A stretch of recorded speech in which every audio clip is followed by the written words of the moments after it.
7-14? Is it going to be all about the tanks, all about the mid lane? Give me an A, give me an N, give me Or maybe K. we're going to see the 1-3-1 come out. Now, interestingly enough, G2 banning some of those disengage options that Stress bought up earlier today. So I guess this kind of counts when I said I really want to see more Janna because she is banned. You do technically get to see her, yes. Yeah, I get to see her, and it means that someone must have seen her somewhere, and they feel that she is actually strong enough to remove. I think, though, if you're NIP, draft a tank comp, draft a comp that can just focus on trying to force 5-on-5 team fights with a ton of engage. They're not specifically like super easy to play, but they're definitely easier to play than like a fancy 1-3-1 style, but you got to remember all the 12 steps in every lane, and it becomes a mess, you know.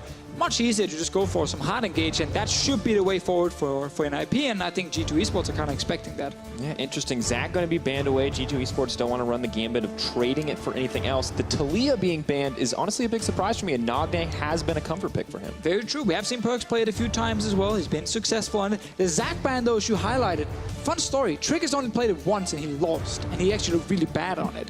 It definitely seems like a pick that G2 Esports are just not practicing a whole lot, or at least they don't want to use their first pick on it, so they feel like they should just ban it instead. They do get Elise though, so instead of giving that to Shook, who then maybe get an early game advantage, it goes in favor of Trick. And Elise, one of those champions we've seen so consistently permabanned, you almost forget that she exists in the LCS. It's been all about tank junglers, but 90% of the time, just because Elise is taken off the board. Now I'm curious to see what Trick can do with this in his hands. He's had some really fantastic Elise games and some similarly lackluster ones, but NIP, I like this. Clear plans on the opposite side. They've already locked in that Kalista. Yeah, this fits the, hey, let's get a lot of engage, easy kind of to play comp, Maokai point and click engage, massive ulti that you literally can't miss. And also Kalista adding a bit extra engage with her ulti. So G2 Esports have to decide now. They do like to play Braum normally. We'll even take it almost first rotation. We've seen it a few times from them. It is still a stable of Mythi.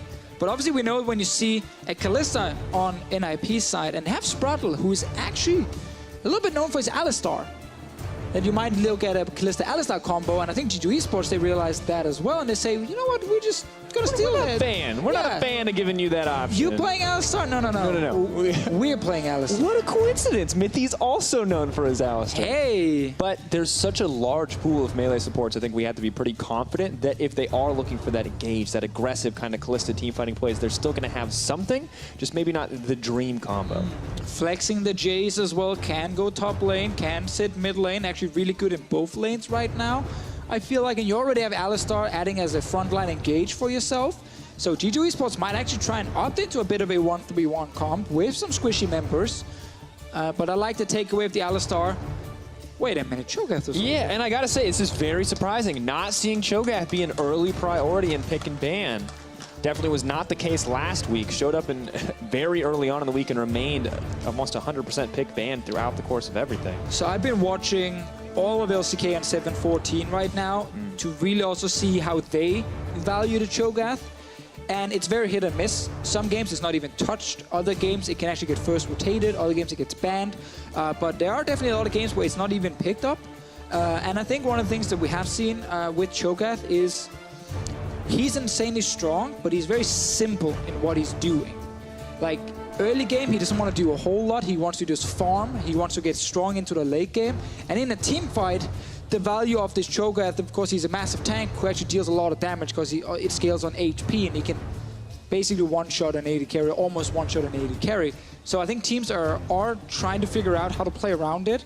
Is it by having long-range champions he can't really get in range of? Is it by having champions like Cogmore who can actually melt through him that could come in for Sven later? Definitely a possibility as well. I want to see what G2's answer is, because looking at NIP's side, damn man, that's a sick exactly, and draft. that's exactly what you mentioned that we wanted to see from Ninjas. You want a composition that's maybe more simple to execute, that's maybe more linear in what it wants to do. Well, I see a composition right now that wants to fight, and a composition that doesn't really want to deal with any of these scaling picks on the side for Sven. No Kog'Maw, no Tank Buster, no Tristana coming out either. Yeah, really like that ban here. I would love it to be Cho'Gath top lane with the Maokai jungle, because I just think Cho'Gath top lane actually has a really strong lane phase as well. Obviously, if that is the case, it's probably going to be Jace top against it, who just wants to build, to play the Ruined King, sit in that lane and split push all day long. He's not a strong team fighter right now as a top lane champion.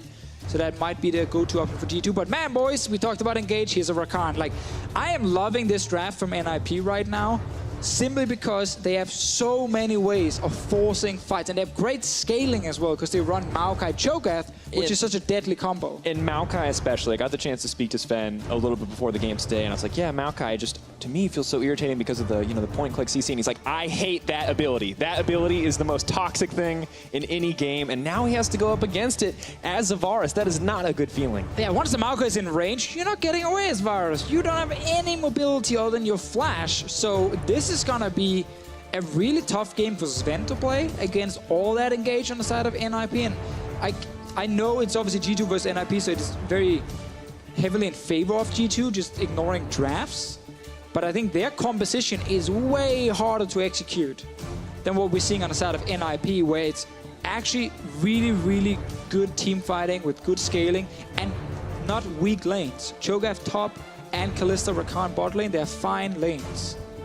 And I'm curious to see what the strategy is going to be from G2 to try to mitigate the insanely strong team fighting coming out from Ninjas in Pyjamas. All of those hover-overs so far. Cassio going to be the final lock-in. Can have that immense team fight impact. Can duel very handily with the Jace in some of those early game scenarios. Across the board, I think we had to say two very strong compositions, but surprisingly, compared to what we saw last week, two very different compositions. Both of these teams are not about fighting in the mid lane. G2, a very different objective. Yeah, G2 eSports needs to show they can still play the great macro play. They need to show they can avoid the 5-man engages in the mid lane and rely on Jace in one side lane, Gnar in the other side lane. Of course, Elise early game to snowball these two solo laners. A lot of focus on Trick early, and then focus on Perks, and of course expect in the late game and their ability to actually play on these side lanes. Because if you are NIP, the win condition is simple. Get towards the mid lane as fast as possible and just try and hard engage on someone like Sven every single time. Now a lot of pressure though on G2 to spread out across the map, to not get baited into some fights maybe they feel like they can out-execute in, because the tools are in favor of Ninjas in Pyjamas. And we do see actually NIP swap the Maokai to top lane. It's because they saw Gnar from G2 eSports, which is a very good pick against Cho'Gath after a few items comes under Gnar's belt right there. He can just win the side lane split push. Maokai though, he doesn't care about that kind of stuff. He just TPs away and hard engages. Not a champion about the lane, instead potentially all about those team fights. NIP and G2 gearing up. NIP, will this be the first time they find their series win? We're going to find out as we jump into Game 1. Yeah, right now, Dragus, we might get a much closer game than expected, just based on NIP's draft right now.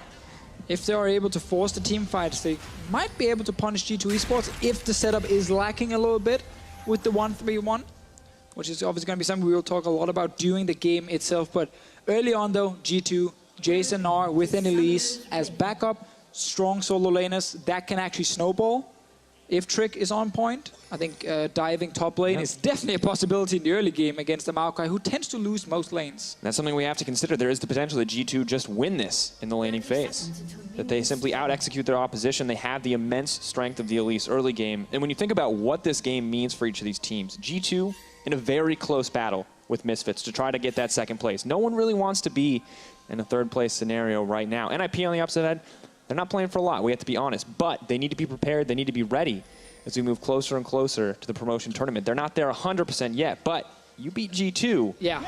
Chances are you can beat some other people too. Basically, NIP needs to win every single game if they want to avoid that promotion tournament, and they need Rocket to obviously lose every game they're playing.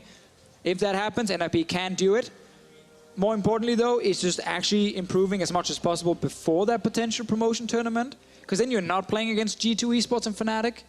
You're playing against challenger teams. So if you have actually learned anything in the LCS, it might give you the advantage in those games, and you can just re-qualify right back into the LCS. It's interesting. One of the people we have to watch for improvement is going to be Shook as well. Wants to qualify back. Definitely has been a... I called him the double-edged sword so many times. Some games Shook starts plays, carries his team through the early game. Other games starts to fall apart. Yeah, this time around though, he doesn't have to do a whole lot in the early game because he's on a Cho'Gath. He just wants to scale. It's on Trick, as we said. He's the man we're really looking at. And Trick is not famous for his Elise. Definitely not the case. Do see some small trading on the bottom side, but the Cho'Gath has changed in a lot of the meta picks coming out has just been interesting to watch to see how each of the junglers adapt. Now, Trick, we felt like benefited from it immensely and definitely did last week, but has swapped back to some of this older style meta. And that's the thing. These 5 picks on your screen right now, they all fit Trick extremely well. Kha'Zix is the only non-tank that he actually likes to play. So the fact that it's Shook on the Cho'Gath, who doesn't want to be active early game, is actually Trick on the Elise, who needs to be active early game. It's a bit of a swap compared to maybe what you could have expected, but that was obviously one of the reasons G2 also stole away the Elise. They don't want to deal with that early game from Shook, and Trick then has to show his ability on the champion. We've seen it a few times, definitely. It's not like he's never played it before. This has never been his wheelhouse. Has had 1 or 2 good games this season. Curious to see what Shook can do with the Cho'Gath. Is on the top side, but Trick is moving in.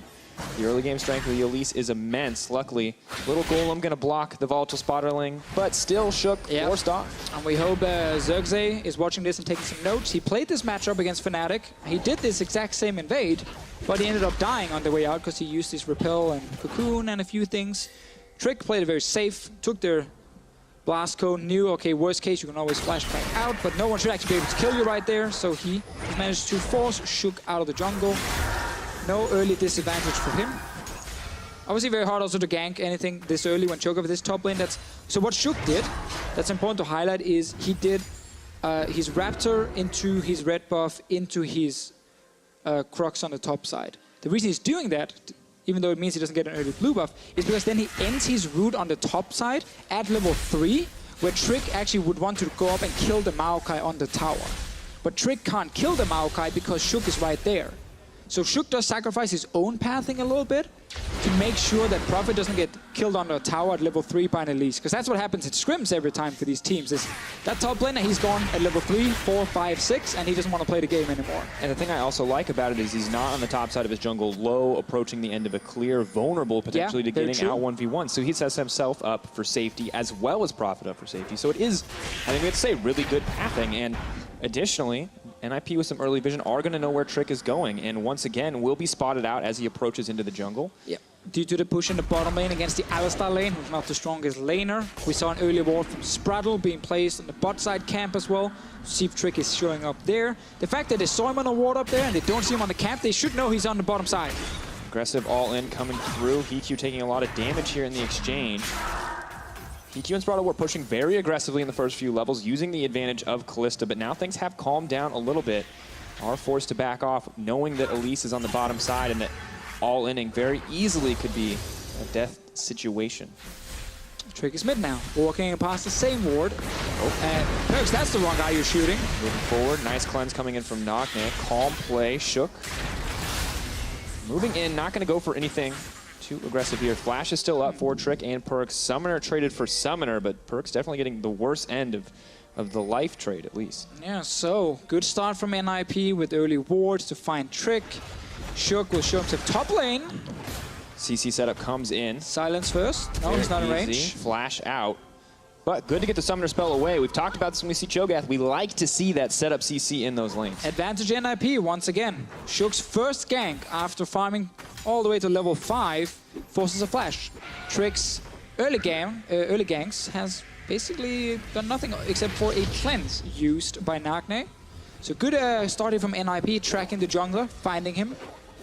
And that's kind of thing. I remember this actually just from... For some reason, I was sitting and watching my old games from Season 3.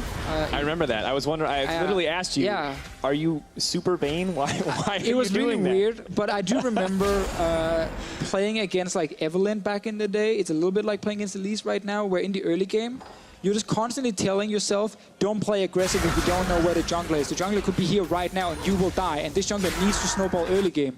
So Elise is kind of the same for a lot of these laners. While you can of course see her on wards, you're telling yourself, if I don't know where the jungler is, don't play aggressive.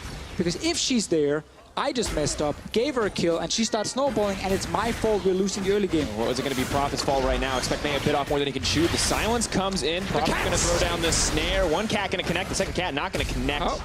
Backing off. Trick low mana is going to run out, and just a little bit of harass coming in from Expect to round out the play. Yeah, here was fine for NIP to be aggressive because they had 2 members top lane. They're not afraid of Trick just in a 2v2 situation like that when they get the jump on Expect.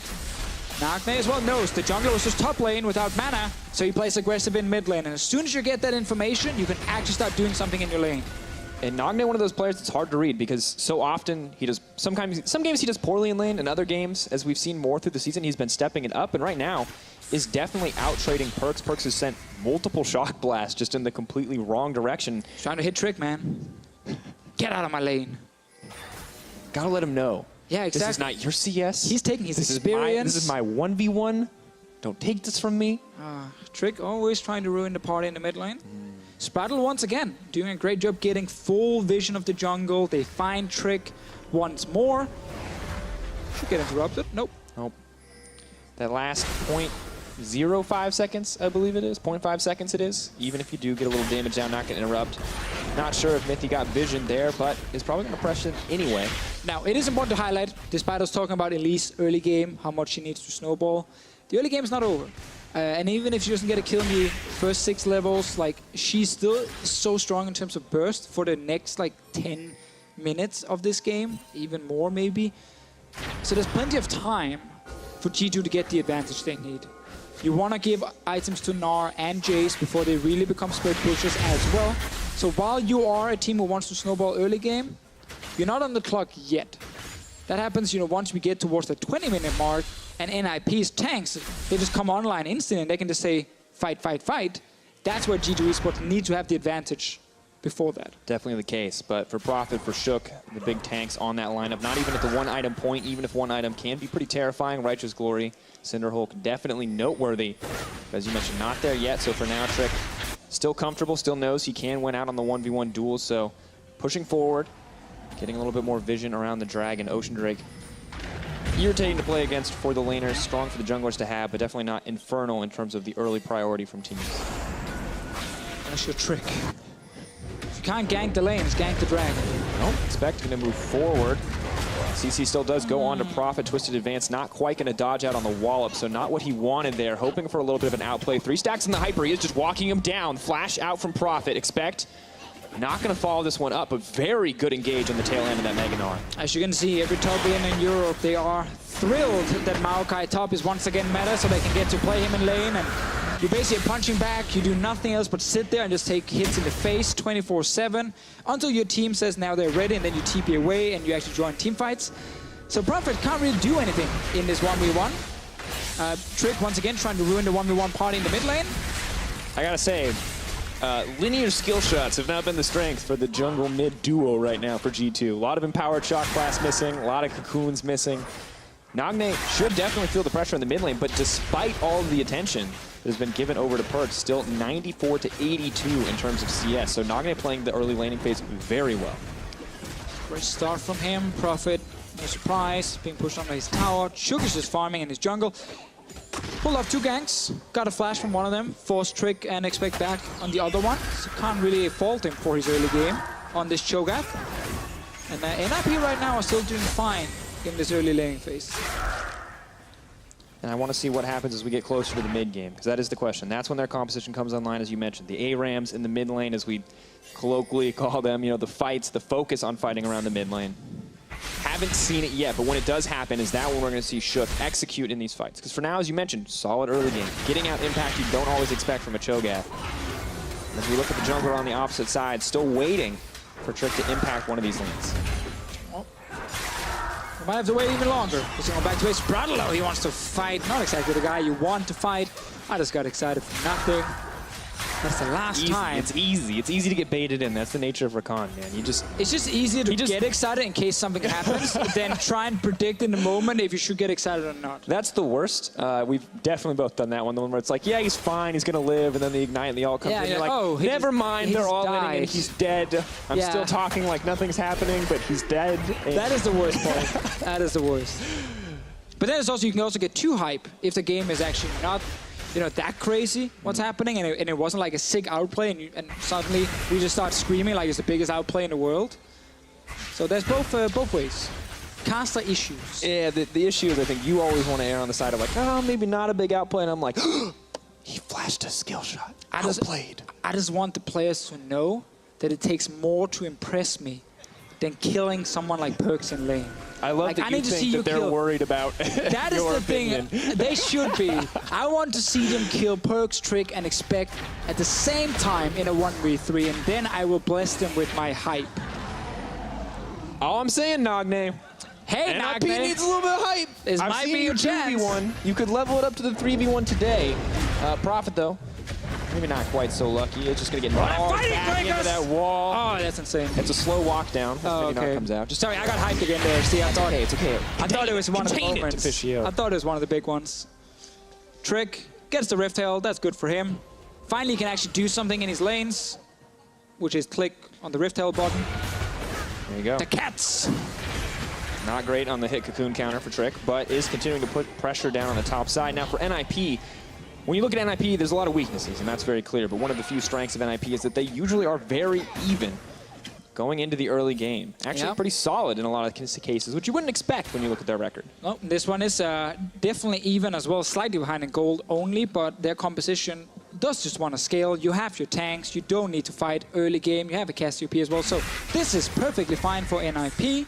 And staying true to, you know, this being average in the early game team. Nagne will cleanse out that one. Perks did get his Ghost Blade right now, so he did start to hurt quite a lot. And if you are Cassiopeia, you can't rush Ninja Tapis. It doesn't work. You can't put the boots on your head or anything. And instead, he just wants that Rod of Ages, meaning there's no extra armor on Nagne right now. And this lethality will hurt. Not the luxury of the Ninja Tabby. No boots on head. Where else would you put the boots? Yeah, no boots for the Cassio. All right, but I think the thing I like about that trade from Perks is that it does burn the ultimate for Cassio. Jace is a, you know, essentially a non-ultimate champion. You know, that's a pretty major cooldown. Maybe the next all-in can be the key for Perks. Highlighting his weakness, huh? He doesn't like talking about that. He has a real ult like everyone else. He has a hammer and a gun. Well, now they might fight on the bottom side. It might be too hyped for sure. No, it looks like they might actually kill each other. Chain CC is coming in. EQ is running for his life. Blade of the Rim King has been burned. Spraddle. Oh, he's turning because Shook is on the way. Oh, TP as well. Oh, that miscommunication. That hurts. Profit. That hurts. He's going to lock him up under the tower, but he's about to go Mega. This may be the solo kill. Wallop comes in, leaps forward. Little Penguin and Ice not going to connect. Yeah, everything just kind of looked weird there for NIP because Prophet was very clearly calling that he was going to join the fight. And then as soon as he TP'd, Shook just turned around. And then it was like, are they fighting? Are they not fighting? In the end, Prophet was TPing in front of Expect, and he was just taking free damage to then cancel his TP. Tower's obviously going to drop right now because Expect is already winning the lane.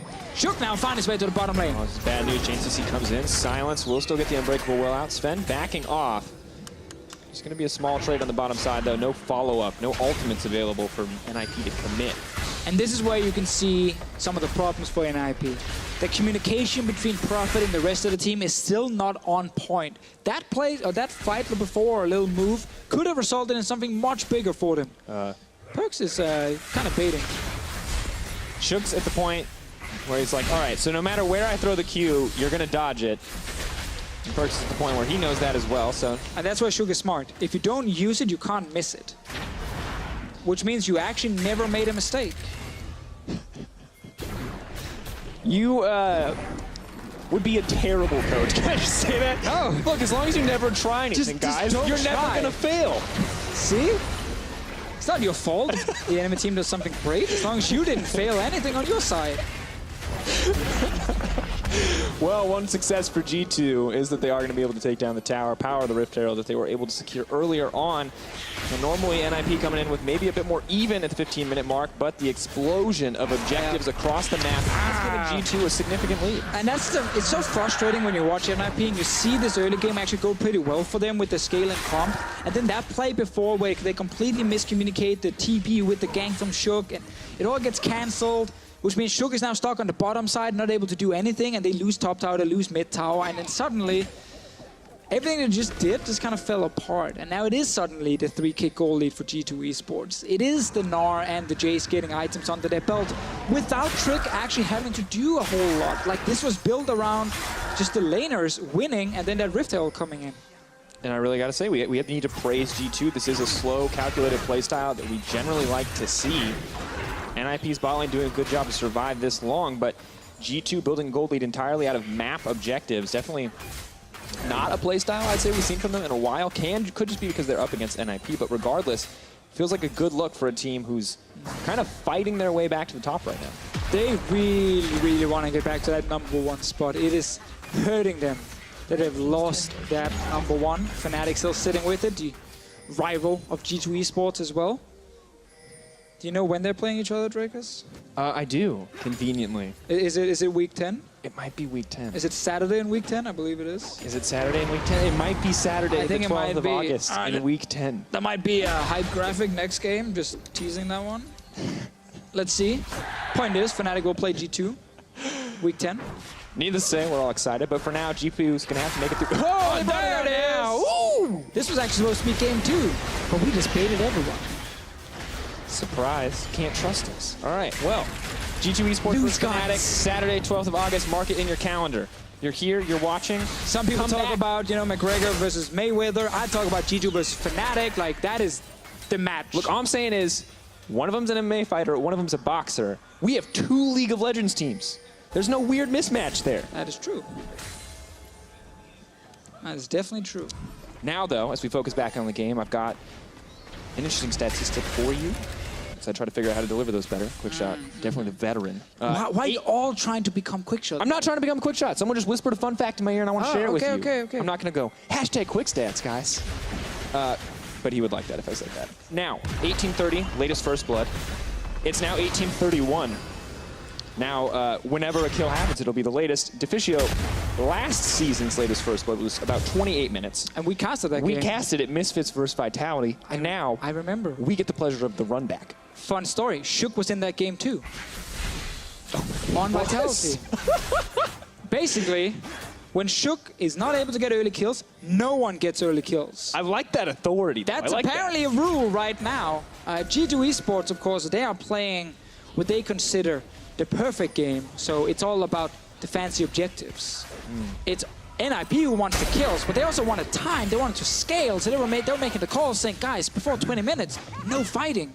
After 20 minutes, maybe fight, because Righteous Lord is completed, you know, Cho'Gath is almost level 11, so rank 2 ulti on his way. So NIP are fine playing without any kills in G2 eSports because they're these fancy guys from the upper class. They're also fine, just only going for objectives.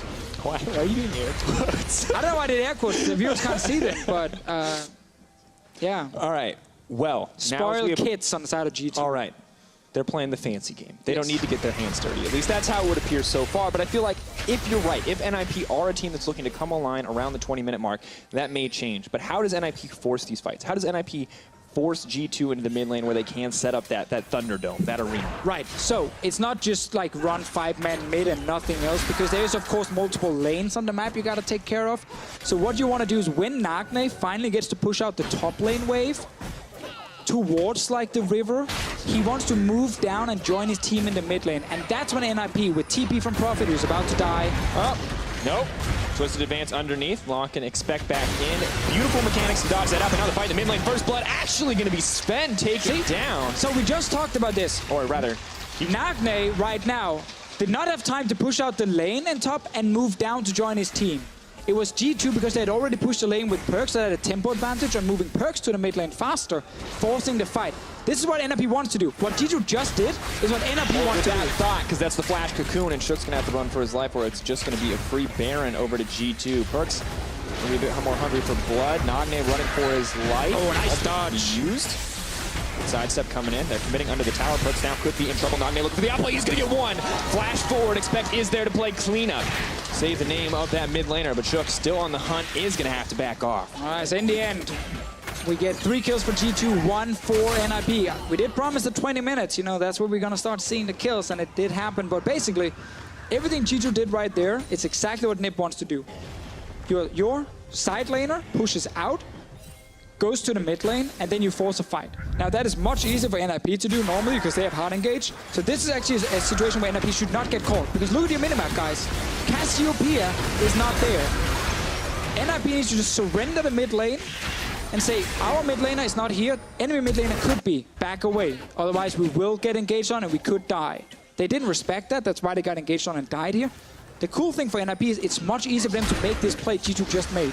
Because even if G2 is standing at the tower feeling safe, suddenly you fly in with, you know, Spraddle, profit, everything. There's so many ways to start the fights that it's almost impossible for G2 to avoid an engage like that. Avoiding that engage for NIP should have been really easy. Now that they have to be careful. Trick no flash, burned it in the last engage. That means that NIP are going to be able to walk away safely. Mithy, even with the Mobies, not quite able to catch the Cho'Gath.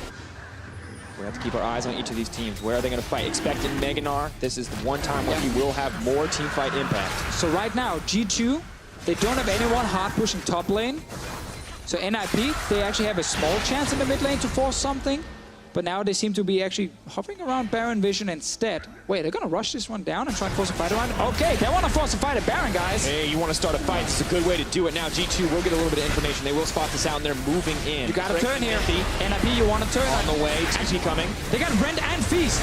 They can definitely do it. Moving forward, Mithy in the pick. Can they get this one down? That's gonna be Baron for NIP. G2, have they bit off more than they can chew? Because on the front line, goodbye, Trick. You are gonna drop. Mithy now running for his life. The stack still in. Leap in from Spiral. That's aggressive. EQ, he's dishing out damage from the backside. Woo! The fight's just going to keep going for now. Looks like G2 want to get something more here, but they have to be careful. Meganar could be a turning point. Don't think they can chase this one down. Deficio. NIP have secured a Baron against G2. That was a hype moment. Everything in my brain was like, you gotta turn. You gotta turn and fight them. It's so early in the game, and then it clicks. There's a Feast, and there's Brent, and a Smite. There's so many ways to nuke that Baron down. Not from 500 HP, much more than that. So actually they could rush it down in 23 minutes. They literally sat there in their communication and said, don't do anything in the early game, get past 20 minutes. If we ever get a chance, just rush the Baron. Because again, either you turn and you fight with your team fighting comp, or if the enemy team is so slow to react, you just feast and rent the Baron, and you kill it, man. That was a brilliant call. And it was at Deficio. They got the most important part. They got that chance. Things started to look grim when G2 started to win fights in the mid lane. NIP, we have to say, could have just been the end for them if things continued on that trend, but they make that change we talked about. And you can't really blame G2, because G2 are basically saying, we're using this advantage to get a Drake. Then they want to reset the map. They want to put Perks back in the top lane. They want to put Expect back in the bot lane and set up the 1-3-1 push again. They never got the chance to set that up because no one expected NIP to just rush that Baron. No, but you didn't, G2 didn't. I think 100%. Both, you know, we're all guilty here of underestimating. Except for that one guy who's going to let us know on the internet. There's the one guy who would, of course, predicted it because he just saw it happen and he's now writing it, you know, on Twitter, on Reddit, whatever it is. I don't know. That's the kind of stuff where sometimes you kind of underestimate the value of a Cho'Gath at a Baron. And you're so used to seeing Kalista rush down Barons. Add in another element to that, and man, that was quick. And even Cassiopeia is so fast. That was a Baron killing comp. And it's something when we look at a tank meta, when we look at the strength of all these individual champions, we forget about those small nuanced things, their ability to secure those objectives. And right now, it is just such a huge boon for NIP and for G2, a team that was playing this clean, playing this confident, not giving up anything, to suddenly start losing objectives, giving up Baron. It could be disastrous. We're going to have to hold that thought. There's a fight in the mid lane. Quickness goes in, moving forward. Shook looking for a little bit more. The Kittens are on the way. Perks, definitely a Cats fan. Now moving in for Profit, though. Going to get knocked back, and Trick deleted instantly. G2 doing what they can to hold on to the tower, but I don't think it was the right choice. Oh, one of the big things about Marco ulti is it's not just about engaging or joining fights, it's also zoning. Forward, Prophet pulled back in the middle of the team, may not be where he wants to be, but he is just so tanky. Spraddle with a quick leap out. GQ on the front lines, but he is gnarred into the wall. Expect trying to turn the fight. Can't he's going to knock up there all the way! Oh my God! Perks on the backside. The emotional roller coaster of the fight. The shock blast going to land, and Perks has to be careful. I don't think he can push for more, but still looking so hungry for blood. A surprisingly even game now, Deficio. Oh, this is what I like about this meta, is you can draft these compositions here that can make some of these quick moves where it's not about setting up a slow push in the side lane or crazy vision control. You can just pull the trigger and you can actually make stuff happen. This is what we see right here. Notice when the Maokai finally joins, how his ulti is used to zone the entire G2 eSports away from the turret. If anyone gets hit close enough, they will die. That's what happened to Trick right there. NIP wins the first part of the fight, gets the tower. G2 are feeling a little bit of chew. Happy right there, wanted to look for a re-engage. I think actually EQ diving in is very, very risky, first of all, but the fact that he stays alive, it's almost a shame that Perks kills him in the end. I mean, that would have been a great escape. Definitely. I was 100% convinced he was dead to the Gnar combo, and I think I would have to watch that back 3 or 4 times to understand exactly what happened to make sure that he did not die there. Could have been one of those romantic movies where they get each other in the end and it's all beautiful. Yeah, you guys are all about Desire Rakan. It's about Callista Rakan. Look at that. It is now. And in the end, on the way out, they didn't get each other. DQ died, and the fairy tale ended in a bad way. Saw there briefly. Young Buck's mother on screen, here to witness her coach son dominate ninjas. Not quite as expected. Yeah. It may be the case as we move forward. Maybe she's judging the pick and ban phase, thinking Young Buck took too many chances with the early game. We don't know. I mean, he got a lease. That doesn't feel like a chance to me in the early game. I mean, the point is, you could have, denied NIP running full tank engage combat. As an example, I'm not saying. All right, well, you're gonna have to hold that thought because the kittens may be coming, but Prophet's still dead. Yeah. Well played by Expect. And this is what I like about G2 is the fact they're actually in a game like this saying, no, we want to try and counter the tank comp by having 1-3-1, by killing them in the side lane, by denying them big team fights mid. NIP had that one big play in the shotgun. They used it very effectively. They got the Baron. It was possibly everything they had planned for with this comp, but they need more to win this game. It's like a 3-minute reload when the Baron buff fades, and we're at a minute 18 until they can reload the gun. And now G2 should be ready for it. Mithy! Absolutely, Mithy moving forward. Sven following it up with the ultimate. No one can hit him even when the Rakan goes in. Shook tries to get the Nom, and it is going to be Sven going down. Spottle, Nognade there on the retreat, running back to the blue side jungle, hoping to make it out, but Perks, the double kill. Expect is dishing out the damage. No, the headbutt pulled! Mithy ensuring the triple kill for Expect. G2 eSports, despite losing Baron earlier, they're still 5,000 gold ahead after a fight like this. They got the Drakes, they will get another one for Trick and the rest of the team. And we get to see G2 saying we could get that mid-game advantage with our composition. Punish NIP a bit in the side lanes, a bit in the mid lane. They want another kill. James ZC comes in. Prophet's going to do what he can to hold on, but the Kitty Cat Pyjamas not offering quite enough protection against 3 champions. So that's going to be the ace coming in for Expect. 6-1-1 for the G2 top laner. That is a monster performance. We wanted to know what would happen when we stopped picking the Jarvan every game, and you can see that the Gnar in his hands. I like his Jarvan. Definitely terrifying. I like it too, but it's nice to use. You want to see him win the side lane split push. Nice engage from Mithy, showing the value of the side line. It's actually kind of the same as the play early in the game where NIP lost a few kills. They don't really respect when they can't be 5 members together. They seem to, of course, know, yes, it is a 5v5 teamfight comp they're playing, but Prophet was dead here. Like, step away, reset the map. They really always, with that group in the mid lane, want to push forward when they're actually technically not allowed to do it.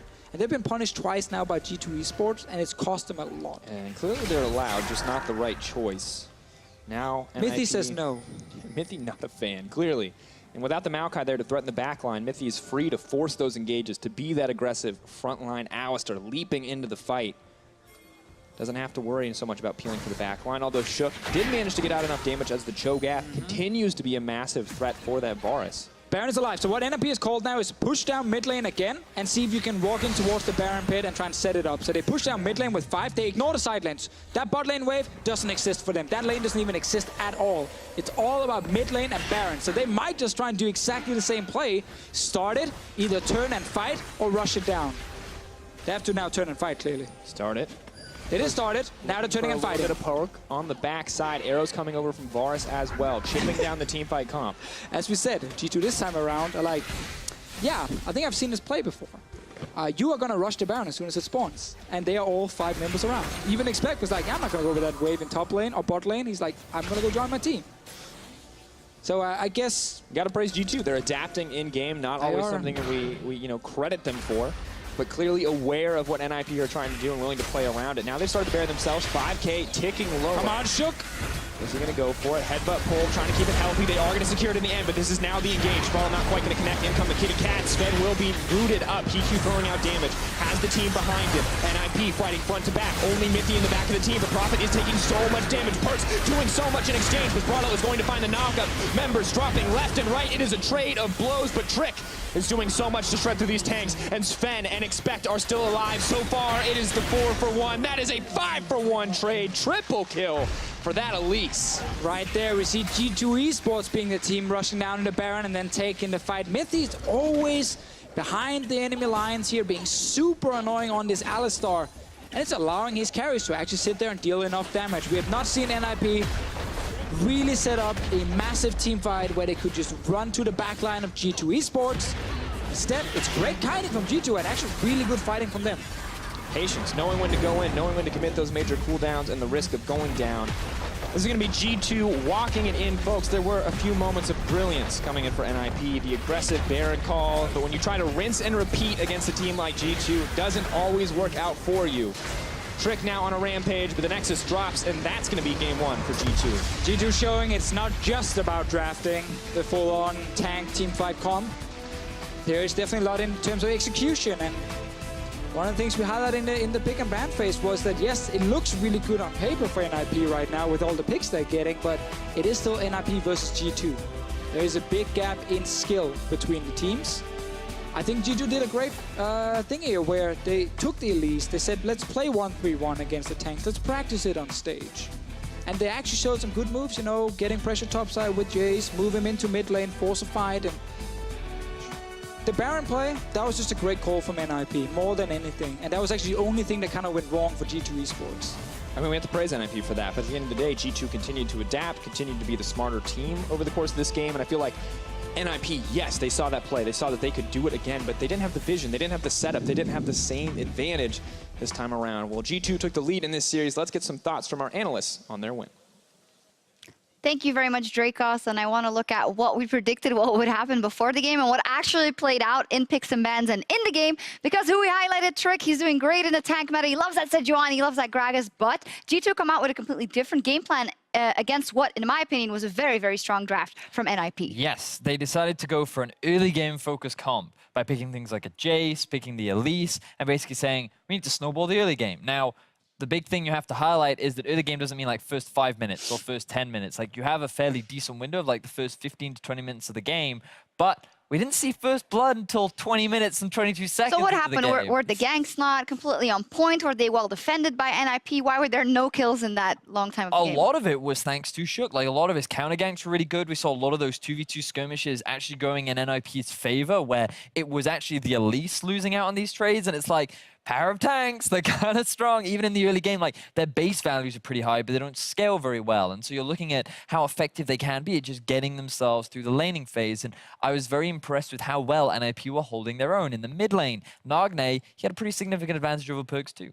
They were holding their own, but then you see these signs. You see, okay, Gnar is getting ahead in that top lane, so you can have the 1-3-1. You can pull the trigger whenever you want, and that's what happened. G2 got ahead. They got a couple of kills in the mid lane. So in our minds, it was like, they will probably play it out. Yep. But then, the genius move, and possibly the only game plan of NIP coming into this one, they managed to secure a Baron, but you wanted to look at the vision specifically. Yeah, and just, it is dark. You can see that NIP see nothing around the Baron area. Like, they were in the middle lane, they make the rotation around, they just go, you know what? Let's do Baron. Gnar is bot, he has TP, we don't care. Perks is pushing mid, we don't care. They know we're doing this, we don't care. And everyone is screaming, stop right now, this is gonna hurt. But they have a Kalista Rend, they have Smite, and they have Cho'Gath Ultimate, and you just can't contest against that if you're G2. They just don't have the ability to do like 3,000 burst damage in an instant. And so NIP, they get the Baron, and then because G2 get caught completely unawares, they end up losing the fight as well. And NIP are like, oh my god, they're actually, this is exactly the kind of play that NIP were like, plan, executed well, executed finally. You were highlighting the vision, so maybe they just thought, if this is our only chance, we shouldn't risk anything by trying to get that deep vision in, because we're going to put 100% into this Baron attempt. So in some world, it was maybe their plan executed perfectly, but I was more surprised, or happily surprised by the fact that after that, they could go mid, they waited, they didn't just rush into it, they bided their time, as we see in this replay, to get that mid tower, to force the fight, and to pick up a couple of kills. I thought that was even more impressive. It just highlights back to the Telestrator stress made this morning, which is righteous glory and the ability for support champions to engage, and the ease of which teams can very easily follow up. Just the fact that this Maokai ulti can just run down mid lane. Oh look, 4 members of G2 locked up, nothing that they can do. And then just individual outplays that we're seeing from NIP as well. Like, keep your eyes on Hiku this fight. The fact that he flashes over the wall, you think that he's gonna die, when Expect is in his face as well. But the teamwork that we're actually seeing from NIP is a real step up. And it all ties back into the fact that this meta is suiting them. This gives them the opportunity to just play as a group. They don't have to understand how to play the 12 steps of the side lane, the 1-3-1. They just group mid, they make fights happen, and their individual skill is actually helping them a lot. Unfortunately for them, they're playing versus the reigning champions in Europe against G2. And a little bit later, they say, well, hey, there was nothing wrong with our Baron game plan the first time. Let's try it again now. But we're coming into the game at a point where G2 is more prepared because it happened before, and they are further in the game. So whenever NIP try and threaten, they just turn on Baron and fight. And it comes back to this whole concept of vision, right? It's like, sure, early on when you didn't have that vision and you were able to catch G2 unaware, that's fine. But G2 are a team that very quickly learn. And as you rightly said, they are the reigning champions in Europe, and they will not fall for the same trick twice. So they're the ones to set a proper vision around the Baron. This time they are more than ready and waiting, and you see the true team fight power that G2 does have as they effectively dismantle NIP. Also liking the fact for their part now that this game turns into one that they chose a different draft for. They didn't go for all the tanks. They went for some picks that we would see as suboptimal, but they make it work. And I do think it's their right also in a game like this to try it because they have confidence in their abilities. Of course, but there is a huge element of risk, and something that the casters were highlighting was very much this is a very difficult to execute composition, and we did see why. Because when they do group up mid and they just run it down, the ease of which it is to force these fights is very, very easy. And against stronger teams, this might not work in favor of G2, but what they are recognizing is that we do have options. These are the little things that we need to shore up, and maybe they'll stick with it going into game 2, and that could give NIP an advantage at the very least, or opportunity to get a game in. Let's see if NIP get another strong draft, and they have a bit more in their playbook, but it's G2 that are just one win away from taking down Ninjas in Pyjamas. We will be right back for game 2.